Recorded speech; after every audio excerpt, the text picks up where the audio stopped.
Pharmacology chapter second के बारे में हम अध्ययन करने वाले हैं, जिसका नाम है drug acting on the peripheral nervous system, जिसमें आपका steps involve in neurohumoral transmission के बारे में हम अध्ययन करने वाले हैं। इस टॉपिक का हम अध्ययन करने वाले हैं, तो इस वीडियो को पूरा ध्यान से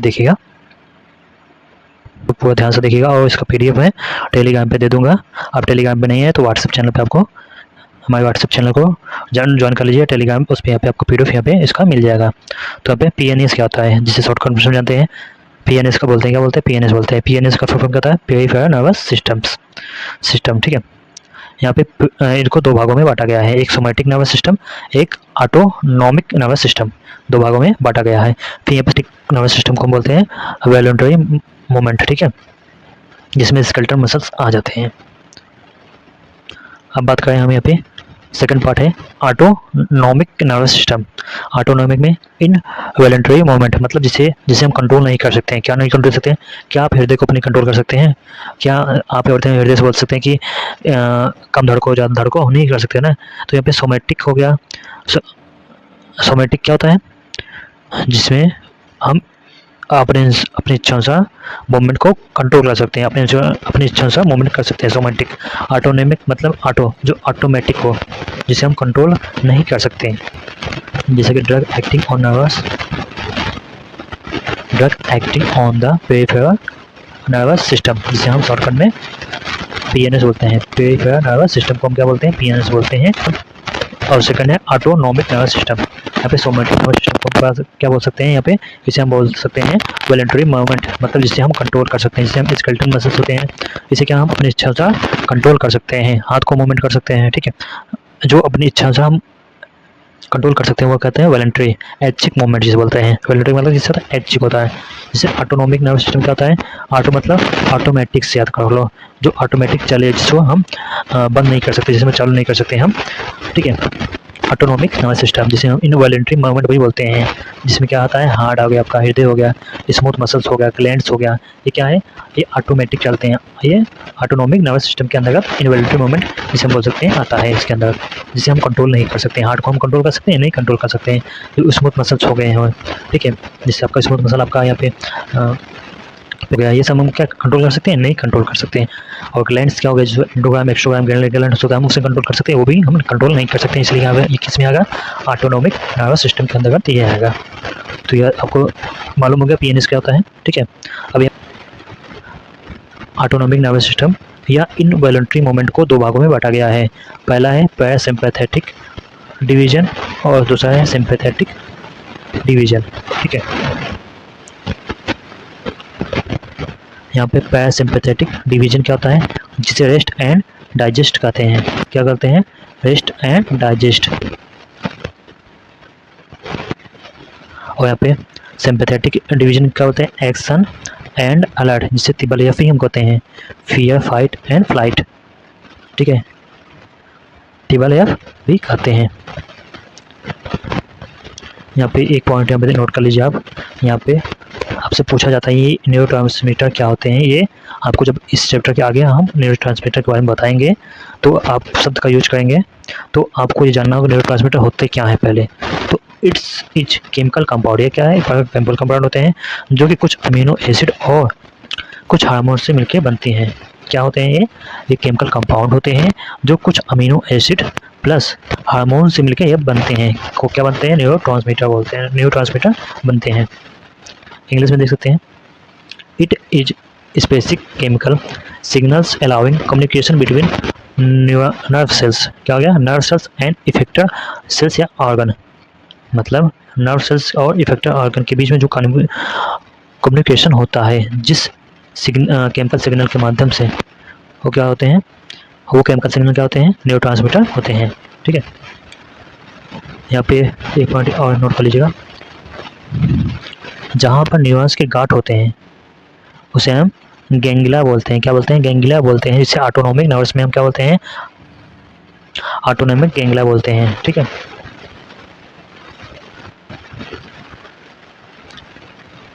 अब हम बात करने वाले हैं,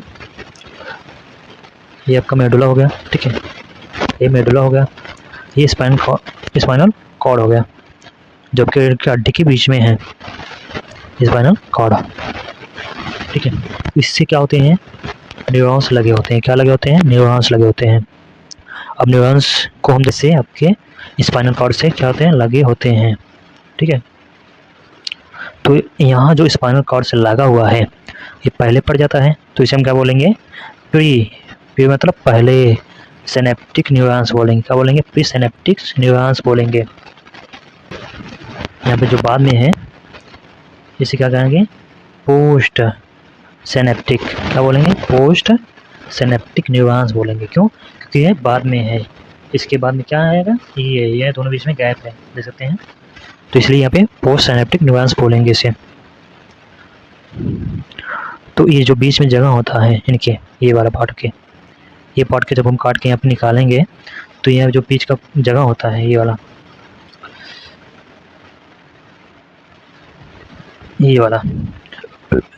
इसे हम साइनैप्स बोलते हैं। क्या बोलते हैं, साइनैप्स बोलते हैं। हमने देखा यहाँ पे पहले का जो यहाँ पे स्पाइनल कॉर्ड से लगा है न्यूरॉन्स, उसे हम क्या करते हैं, प्री सिनेप्टिक न्यूरॉन्स बोलते हैं। यहाँ सेंडिंग सेल्स भी हम बोल सकते हैं, क्या बोलते हैं, सेंडिंग सेल्स बोलते हैं। और यहाँ पे जो बाद में लगा है इसे हम पोस्ट सिनेप्टिक न्यूरॉन्स बोलते हैं, जिसे हम रिसीविंग सेल्स भी हम बोल सकते हैं। यहाँ पे अब आ गया यही न्यूरॉन्स को हम जब काट के इस प्रकार से एक्चुअल में देखेंगे तो इस प्रकार से यह दिखता है।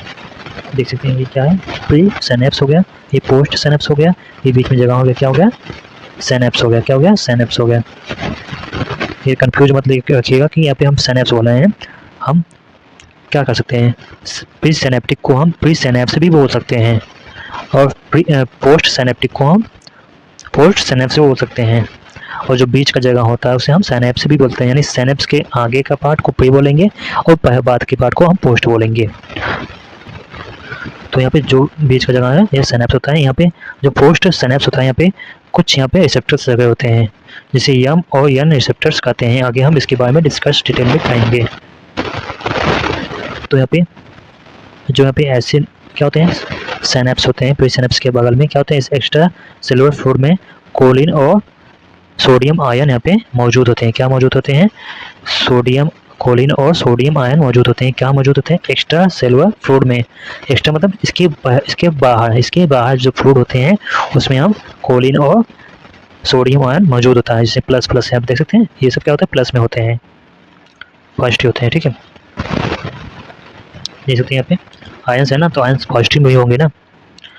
तो यहाँ पे अब कॉन्सेप्ट कि किस प्रकार से न्यूरोट्रांसमीटर जनरेट होता है और एक्सचेंज होता है, यहाँ पे ट्रांसफ़र होता है, लगा होता है, ऐसे होते हैं। इस प्रकार से आपका क्या होता है, साइनैप्स होता है, प्री साइनैप्स होता है। ठीक है, यहाँ पे देख सकते हैं जो चैनल में इसमें बनाया हूँ ना, इसको ध्यान से आप देखिएगा इसमें। तो इसमें आपको यहाँ पे एक चैनल लगा मौजूद है। ठीक है, एक चैनल यहाँ मौजूद है, एक चैनल यहाँ, एक चैनल यहाँ। ठीक है, यहाँ पे 3 चैनल आपको दिखेंगे। ठीक है, तो इन तीनों चैनल का स्टेप बाय स्टेप काम है। तो आपको देख सकते हैं यहाँ पे हमने जैसे बताया कि एक्स्ट्रा सेलुलर फ्लूइड में आपका कोलिन और सोडियम आयन मौजूद होता है। ठीक है, जब एक्स्ट्रा सेलुलर फ्लूइड से सोडियम और क्लोरीन अंदर जाता है, ठीक है, एक्स्ट्रा सेलुलर फ्लूइड में। ठीक है, यहाँ पे जो न्यूरॉन्स होता है, न्यूरॉन्स में साइटोप्लाज्म होते हैं, जो कि साइटोप्लाज्म में क्या होता है, माइटोकॉन्ड्रिया होता है, जिसे आप जानते हैं, जो कि माइटोकॉन्ड्रिया का काम है एटीपी को प्रोड्यूस करना, एटीपी को बनाना है, एनर्जी को प्रोवाइड करना। ठीक है, जब ये कोलिन और सोडियम आयन अंदर आते हैं तो यहाँ पे एक एंजाइम प्रेजेंट होता है पहले से इस न्यूरॉन्स के अंदर, प्री सिनेप्टिक न्यूरॉन्स के अंदर एसिटाइल को एंजाइम नाम से एक यहाँ पे एंजाइम मौजूद होता है, जो कि कोलिन प्लस सोडियम आयन या सोडियम आयन, ठीक है, दोनों को मिलाकर क्या बना देता है, दोनों में से किसी के साथ मिलकर क्या बनाता है, एसिटाइल कोलिन बनाता है। क्या बनाता है, एसिटाइल कोलिन। तो भैया एसिटाइल कोलिन बनाने के लिए कुछ क्या एनर्जी की आवश्यकता होगी, वो क्या देगा, माइटोकॉन्ड्रिया देगा, एटीपी क्या देगा, माइटोकॉन्ड्रिया इसमें देगा, जो कि साइटोप्लाज्म सेल में मौजूद है। यहाँ पे जब ये बन जाएगा तो एक वेसल्स में क्या होंगे, ये स्टोर हो जाएंगे, जो एसिटाइल कोलिन है एक वेसल्स में स्टोर हो जाएंगे। फिर यहाँ पे दूसरा चैनल जिसे हम बताए थे, तो यहाँ पे जब साइनेप्टिक वेसल्स, ये वेसल्स है, आगे आएगा पैक होकर, तो जैसे आएगा तो यहाँ पे कैल्शियम चैनल के माध्यम से कैल्शियम आयन का इन्फ्लक्स होगा। ठीक है। इन्फ्लक्स मतलब ये अंदर जाएगा, जैसे यह जाएगा तो एक एनर्जी ये क्या बोल सकते हैं, वोल्टेज क्रिएट होगा। क्या होगा? वोल्टेज जनरेट होगा। ठीक है, जिससे वोल्टेज जनरेट होगा तो ये क्या होगा, जिससे कहीं अब वोल्टेज आप देखते हैं झटका लगता है, तो जब ये वोल्टेज जनरेट होगा तो यहाँ पे झटका लगेगा। इसको झटका लगेगा तो ये यहाँ से यहाँ पे जो पूरी सिनेप्टिक वाल है इस पे आकर चिपक जाएगा, यहाँ पर इस पे आकर चिपक जाएगा, और चिपक जाएगा तो यहाँ पे जो भी स्टाइल कोलिन है यहाँ पे इसको रिलीज कर देगा। कहाँ कर रिलीज कर देगा? यहाँ पे रिलीज आपको स्टाइल कोलिन कर देगा। ठीक है, अब यहाँ पे हम बताएं पोस्ट सिनेप्टिक्स में एन और एम नामक के दो रिसेप्टर पाए जाते हैं, तो इसके बारे में हम पहले अध्ययन कर लेते हैं। ये देखिए यहाँ पे हमने बात किया था, कितने रिसेप्टर थे? रिसेप्टर दो थे। कौन थे? एम और एन था। तो एम और एन था रिसेप्टर था। इस एम को क्या कहते हैं? मस्कुलिन रिसेप्टर्स, और एन को निकोटिनिक रिसेप्टर हम बोलते हैं। एम मस्कुलिन रिसेप्टर 5 टाइप के होते हैं और निकोटिनिक रिसेप्टर 2 टाइप के होते हैं। तो यहाँ पे M1 जो होता है गैस्ट्रिक ग्लैंड पे मौजूद होता है, M2 होता है कार्डियक सेल पे मौजूद होता है, और M3 आपका स्मूथ मसल्स जैसे कि आई हो गया, लंग्स हो गया, डाइजेस्टिव ट्रैक हो गया, एक्सोक्राइन ग्लैंड हो गया, ठीक है, स्वीट हो गया, सलाइवरी ग्लैंड हो गया, इस पे कौन सा ग्लैंड मौजूद होता है? M3 मौजूद होता है। चौथा क्या होगा? ठीक है, चौथा पाँचवा ये सब ही मस्कुलिन रिसेप्टर के पार्ट हैं, इतना इंपॉर्टेंट नहीं है जितना कि M1, M2, M3 है।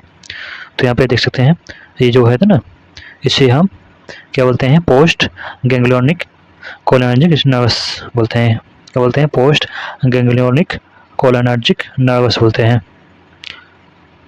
यहाँ पे निकोटिनिक रिसेप्टर में एम था और एन था। एन का मतलब न्यूरो मस्कुलर जंक्शन, और एन का मतलब हो गया ऑटोनॉमिक गैंग्लिया। तो यहाँ पे जंक्शन का मतलब जिस चीज़ से होके जाए, कोई एक वस्तु, कोई एक पदार्थ, कोई भी चीज़ जो किसी एक जगह से होके जाए, कॉमन चीज़ है, यहाँ पे तो मिलेगा ही मिलेगा ये। तो एक रास्ता है, मतलब रास्ता का एक ये जोड़ने का काम का है, उसे हम जंक्शन बोलते हैं। ठीक है, जिससे हम ये क्या करता है? न्यूरोमस्कुलर जंक्शन क्या करता है? ये मसल्स को कॉन्ट्रैक्ट करता है। क्या करता है? कॉन्ट्रैक्ट करता है। और एन क्या करता है? ये सीनियस के ऑटोनॉमिक गैंग्लियम में प्रेजेंट होता है। क्या होता है? जो सेंट्रल नर्वस सिस्टम होते हैं ना, उसके ऑटोनॉमिक गैंग्लियम में प्रेजेंट होता है। कौन सा प्रेजेंट होता है? यानी हम रिसेप्टर प्रेजेंट होते हैं। यहाँ पे हमने अब एक चीज़ छोड़ा है, यहाँ पे आप देख सकते हैं, यहाँ पे कैल्शियम गैस्ट्रिक ग्लैंड में कैल्शियम आयन का इन्फ्लक्स हुआ था, ठीक है, होगा। और यहाँ पे सोडियम आयन का, पोटेशियम आयन का इन्फ्लक्स कहाँ पे होगा? कि प्लस को हम पोटेशियम से इंडिकेट करते हैं, तो यहाँ पे किस पे होगा? यहाँ पे आपका कार्डियक्स सेल में आपका पोटेशियम आयन इन्फ्लक्स होगा। तो यानी हम रिसेप्टर यानी जैसे बताया हमने ऑटोनॉमिक गैंग्लियम में प्रेजेंट होते हैं, यानी कोलिनर्जिक सिग्नल्स के ट्रांसमिशन में जिम्मेदार होते हैं या मदद करते हैं। तो मस्कुलिन रिसेप्टर्स के बारे में हम कुछ जान लेते हैं। मस्कुलिन रिसेप्टर्स क्या होते हैं? ये एक प्रकार के जी प्रोटीन होते हैं, कपल रिसेप्टर होते हैं, मतलब जुड़वा रिसेप्टर्स होते हैं, जो विभिन्न प्रकार के जी प्रोटीन होते हैं, जैसे M1 और M3 में कपल या प्रोटीन टाइप के होते हैं, जैसे GQ हो गया, M1 के हो गया GQ हो गया, और M2 का GI हो गया। M1 और M3 इंक्रीज करते हैं इंट्रासेलुलर कैल्शियम लेवल को, ठीक है। M1 और M3 क्या इंक्रीज करते हैं? इंट्रासेलुलर जो भी कैल्शियम लेवल को उसको इंक्रीज करते हैं, जिससे कि कॉन्ट्रैक्शन होता है। GI का काम क्या होता है? जिसे M2 को GI रिसेप्टर्स होते हैं बोल सकते हैं। तो यहाँ पे कैल्शियम चैनल को यह ओपन करता है। ये क्या करता है? कैल्शियम चैनल को ओपन करता है, जो कि हाइपरकोलेजन और हार्ट रेट को रिड्यूस करने का काम करता है। अगर कोई पोटेशियम चैनल ओपन होता है तो क्या होता है? तो यहाँ पे जो कि हाइपरपोटेशियम होता है कि हार्ट रेट को रिड्यूस करने का काम करता है,